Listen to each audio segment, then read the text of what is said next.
All right, everybody, welcome in. It's the Week 7 recap, the Steak Dinner Bowl.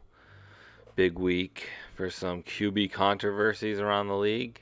Matty Ice getting benched, Russ sitting out this week, and Zappy Fever in full effect on Monday Night Football. All that in the matchups coming up. The first big news of the week was McCaffrey going to the San Francisco 49ers. Omar and David got him on their team. And I checked in with David to see how he was feeling about that. And he said he feels it was great considering the Niners offense is always pretty run heavy. And they make half decent RBs look good. And it's great for him to be leaving Carolina. Carolina certainly is a dumpster fire, so can't blame him for that. Next up, we got Ryan actually making some moves. This will be his 4 only moves that he made within a 7-minute time period on Sunday morning. So it's good to see him make some moves. He's moving up in the charts, so it's pretty good. Also, I got to ask Bill Belichick some questions today at his press interview, so let's take a look at that now. All right, well, turn the page here. And Bill, what do you think of my fantasy football team? yeah, obviously, a team that's playing really well. Thanks, Bill. What do you think has helped my team the most? I think they've improved in every area: offense, defense, special teams. It was a big win for them. A lot of explosive players on offense and a kicking game. So couldn't agree more with you, Bill. Now, what do you think of Mark's team? Do you think he can turn it around? yeah, we'll get the team ready to play. Bill, when you say we're getting the team ready together, does that mean you're helping Mark coach his team? We'll deal with it. I'll see how it goes. All right. That's collusion, Bill. Look, we're not doing anything here. We haven't practiced. We're going to go out and we're going to see how it goes today. All right. We'll see how it goes today. But what do you have to see today? We'll see how it goes today. We'll see how it goes here today. Final question, Bill. Do you feel the fire is out? Maybe. Maybe. We'll deal with it. I'll see how it goes. All right. Yeah, we'll get the team ready to play. Thanks, Bill. Thank you. Thanks. Thank you. Thanks for doing that, Bill.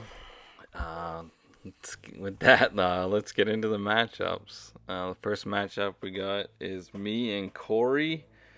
I was at 5-1. Corey was at 2-4. I'm calling this the OG Linden Road battle. And Corey caught me with Cup on the bye week. Corey ended up playing Tua. I guess Corey doesn't care about concussions, but that's fine. And we had basically before the Sunday Night Football, it was just about wrapped up. Corey had Komet playing on Monday Night Football, but he would need about 50 points, which didn't happen because he got 420. And let's see, I got the highest score of the week, and it was the biggest blowout of the week. The next matchup we had was Mark at 1-5 and Carlos at 2-4. The 10 seed versus the 9 seed. Calling this the Battle of the Scraps.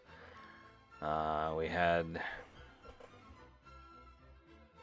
this ended up being the closest battle of the week with only 4.8 points separating the two of them.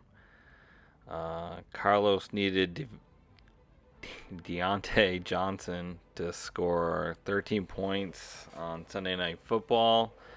He only got 7, so that was it for that matchup. Mark pulled out a win since week 1.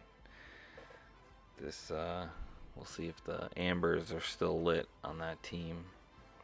And Carlos had the highest bench player of the week with Jimmy G on the bench. And he could have won if he had played him over Geno.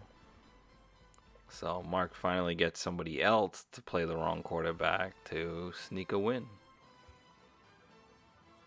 The next matchup we had was Mike at 3-3 and Zach at 3-3. The 5 and 6 seed battle. Let's see. Zach had the highest player of the week with Burrow at 69. But Mike also had Herbert and Eckler pushing his team, almost scored 70 points between the two of them. Mike almost kicked himself in the butt for sitting Juju on the bench, who ended up getting 28 points, but Mike pulls off the win. The next matchup we had was Jen at 5-1 versus Omar at 4-2. It was a 2 and 3 seed battle. Omar decided to play Dak his first week back, which got 23 points or so, which is not great, and Chase killed it for Jen with 35 points. And Omar's team got the lowest amount of points for the week, getting the Toilet Bowl Award. And I checked in with them, seeing how they felt about McCaffrey trade after the game. He said they felt pretty good about his role on the team, and for only being with the team for 2 days and then playing, said it looked pretty decent. Last matchup we had was Ryan at 3-3 versus Anne Marie at 2-4, and Ryan had Josh Allen out for the week. He was on bye, but he had Josh Jacobs help him score 40 points to Ryan to take the win. And unfortunately, Anne Marie takes another loss. And those are matchups. And let's take a look at the league standings. We got me and Jen both at 6-1. We got Ryan, Omar, and Mike at 4-3. We got Zach at 3-4, right on the brink of the playoffs. And we got Mark, Corey, Anne-Marie, and Carlos rounding out last place, fighting for them scraps. And let's take a look at the league pick'em. Yep, I'm still winning because I'm the only one playing.